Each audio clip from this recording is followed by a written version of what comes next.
As Iran's public rhetoric shifted toward calls for blood and vengeance, many American lawmakers watched with growing unease, recognizing that escalatory language from Tehran could force difficult policy choices and heighten the risk of retaliatory cycles that might draw the United States into a wider confrontation. Revenge placards spook Republicans as Iran readies Muslim fighters. Images of placards and chants demanding retribution, paired with Tehran's rhetoric about mobilizing allied militias and foreign fighters, alarmed Republican lawmakers who warned that such messaging could presage coordinated attacks that threaten U.S. personnel and interests abroad. Calls grow to restart Mideast war, deport Americans supporting Iran.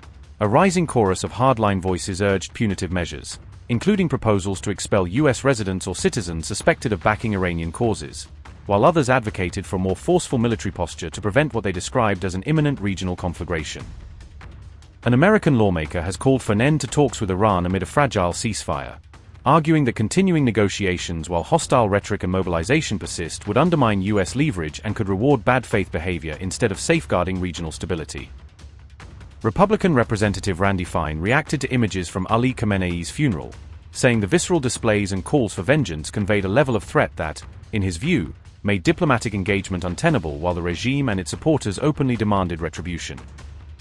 Placards at funeral processions showed U.S. President Trump as a target among others, with inflammatory imagery that local and international observers interpreted as part of a broader campaign to personalize blame and escalate tensions through symbolic intimidation.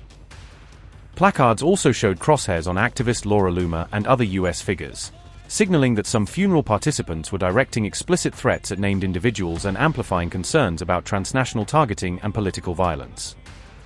Details of the lawmaker's remarks were reported by Iran International on July 7, which documented his statements alongside visual evidence from the funerals and reactions from other officials, providing context for how the images influenced calls to halt talks. Republican lawmaker, Randy Fine, said, and I quote, Iranian Muslim leaders openly waving hit lists with targets on President Donald Trump and Laura Loomer. We won't negotiate with those who want us dead, we must destroy them, unquote. Randy Fine also called for those involved or supportive to be barred from entering the U.S., arguing that individuals openly backing or participating in calls for violence should face immediate visa restrictions to prevent them from using American soil as a platform for organizing or propaganda.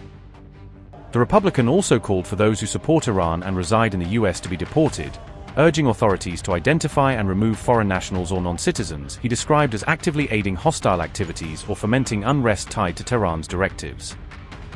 Notably, Iranian media outlets are calling for revenge after Ali Khamenei's death, with several hardline papers and broadcasts amplifying chants and editorials that frame retaliation as both a duty and an expected political response to the assassination.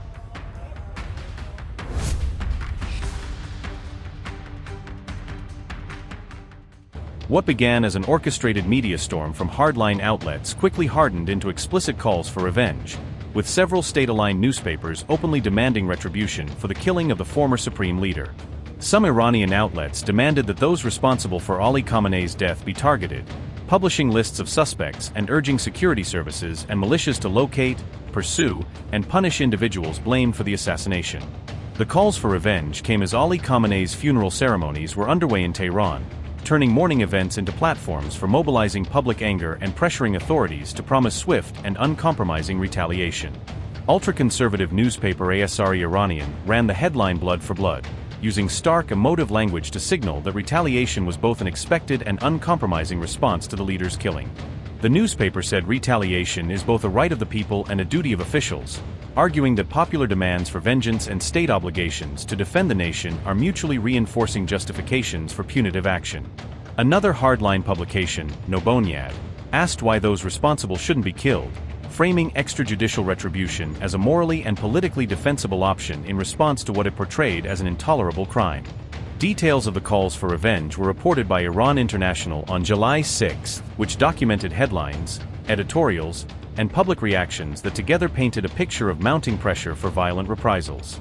Meanwhile, IRGC-linked Fars News described the scenes at Khamenei's funeral processions in vivid terms, emphasizing chants, banners, and the atmosphere of collective anger that accompanied the state ceremonies. The IRGC news site claimed everyone was carrying red flags of revenge, portraying the displays as a unified, performative expression of national grief that simultaneously signaled a readiness for retaliation. Red flags used in Shiite symbolism are often associated with calls for vengeance, the report noted, explaining that the color and iconography historically evoke martyrdom and the demand for justice in ways that can be mobilized for contemporary political ends.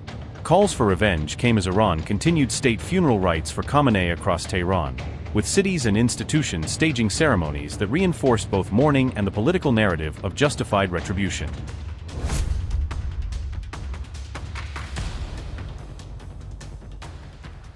Iran's Navy chief has warned Tehran's adversaries they will face retaliation from what he called Muslim fighters.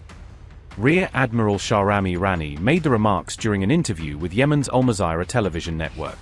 Irani's comments came as Tehran held funeral ceremonies for the late Supreme Leader Ali Khamenei. He said supporters of Iran's martyred leader had gathered to renew their pledge of brotherhood and resistance. Irani claimed the spirit of resistance was no longer confined to Iran or any single geographic region. He said Iran's adversaries were now confronting what he described as a broader Islamic resistance movement. The Navy chief warned that those responsible for the deaths of Iranians would face justice from Muslim fighters. Irani declared that Iran's enemies should expect what he described as a decisive retaliatory response.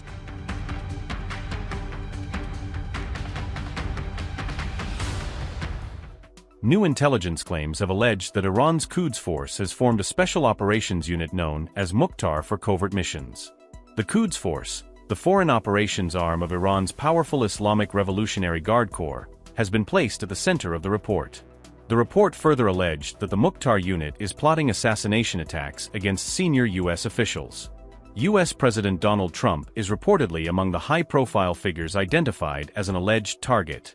The report also claimed the unit operates with the support of Mexican cartels as well as members of the Iranian diaspora. Its alleged modus operandi involves deploying members of the Iranian diaspora inside the United States to carry out operations. These serious allegations were first reported by Israel's Channel 14 news network in an exclusive report. The report has not been independently verified by Hindustan Times at this stage. No official confirmation of these claims has been issued by the United States, Iran, or Israel. These allegations therefore remain unverified and should be treated as claims pending official confirmation.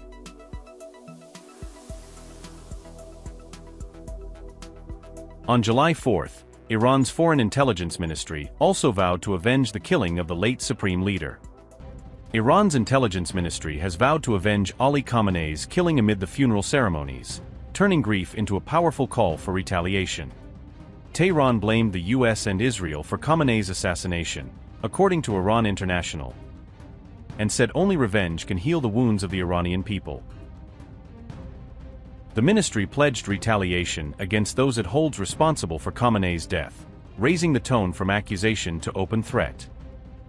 The statement also reaffirmed loyalty to Supreme Leader Mojtaba Khamenei, signaling that Iran's leadership wants to project unity and continuity. Iran vowed revenge for the blood of Khamenei and other victims of the strikes, framing the conflict in deeply emotional and uncompromising terms. Tehran referred to the clashes as Iran's second and third imposed wars, accusing Israel and the US of waging war against the Islamic Republic. The ministry said its pursuit of revenge would continue under Mojtaba Khamenei, suggesting a long-term response rather than a one-off warning. The statement was released by Iran's state media on Saturday, July 4, 2026.